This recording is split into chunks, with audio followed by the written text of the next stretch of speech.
Assalamualaikum warahmatullahi wabarakatuh. Halo semuanya, perkenalkan saya Ayla Resyapeto. Saya Anugerah Putri Cahyani. Kami berdua dari kelas 11F.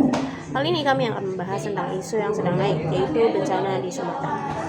Mendengar kabar yang beredar akhir-akhir ini, kami sebagai anak bangsa turut merasakan duka dan keprihatinan atas musibah yang terjadi kepada saudara-saudara kita. Terjadinya bencana alam di Sumatera, atau lebih tepatnya Aceh, yang menenggelamkan desa, mengambil nyawa, dan memberikan luka batin bagi masyarakatnya. Ini adalah masa yang sulit dan penuh dengan tantangan untuk kita semua. Namun, kami yakin bahwa kita adalah bangsa yang kuat. Kita membangun semangat persatuan dan juga gotong royong untuk merangkul saudara maupun saudari kita yang berada di Sumatera yang sedang merasakan kesulitan. Kita mampu bangkit untuk memulihkan kondisi bangsa kita bersama. Para warga saat ini mengalami kesulitan, baik dalam pangan, sandang, maupun papan. Yang saya ketahui, bencana ini terjadi dikarenakan beberapa faktor yang memang cukup atau bisa dibilang sangatlah fatal. Hutan-hutan yang ada di sana dibakar hingga habis, yang menghasilkan tanah tidak dapat menyerap air hujan dengan baik dan juga maksimal. Disertai oleh permasalahan Taman Nasional Tesadelo yang ingin dirampas dan direlokasikan. Hal ini tidak seharusnya dilakukan karena akan merusak ekosistem dan juga tempat tinggal bagi gajah akan hilang. Para oknum yang berbuat sama sekali tidak memikirkan dampak yang akan didapat oleh makhluk hidup yang tinggal di sana. Tampaknya masyarakat juga masih abai dan juga acuh terhadap hutan yang seharusnya tidak digunduli seperti itu. Sama saja menimbulkan kesengsaraan bagi makhluk hidup yang tinggal di sana maupun yang ada di sekitarnya. Pemerintah juga tidak melirik dan menangani perkara bencana ini dengan cepat dan melainkan baru bergerak setelah permasalahan ini naik dan juga viral di media sosial. Masyarakat juga kurang peduli terhadap alam yang tidak semestinya diperlakukan seperti itu, melainkan dijaga dan juga dirawat karena itu merupakan aset yang penting dan juga berharga. Nah, untuk solusinya, pemerintah dapat membangun infrastruktur yang kuat akan bencana seperti sekolah dan fasilitas-fasilitas umum lainnya yang mungkin minimalisir agar ketika terjadi bencana itu tidak mudah hancur atau tidak mudah rusak lah intinya.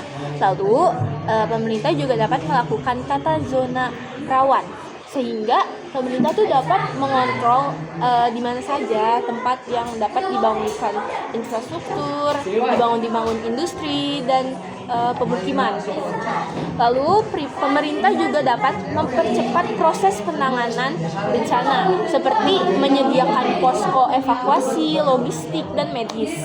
Lalu untuk warga diminta untuk selalu siap sedia dengan selalu menyiapkan barang berharga untuk seperti KK, KTP atau akte kelahiran, surat rumah kayak gitu di tempat yang mudah dijangkau sehingga ketika terjadinya bencana warga itu bisa langsung dapat mengambil dan menyelamatkan surat-surat berharga tersebut.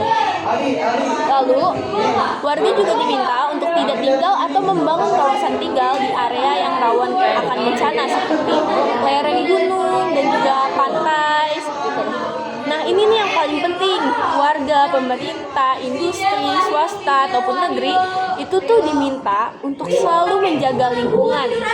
Nah, seperti kayak industri-industri atau pemerintah ketika ada kayak pekerjaan untuk menebang hutan atau pembukaan lahan. Nah, itu tuh harus dibarengi juga dengan reboisasi. Jadi harus diganti dengan pohon yang baru di daerah mungkin kalau mau membuat pohon di sini mungkin di daerah lain itu bisa dijadikan tempat reboisasi seperti itu.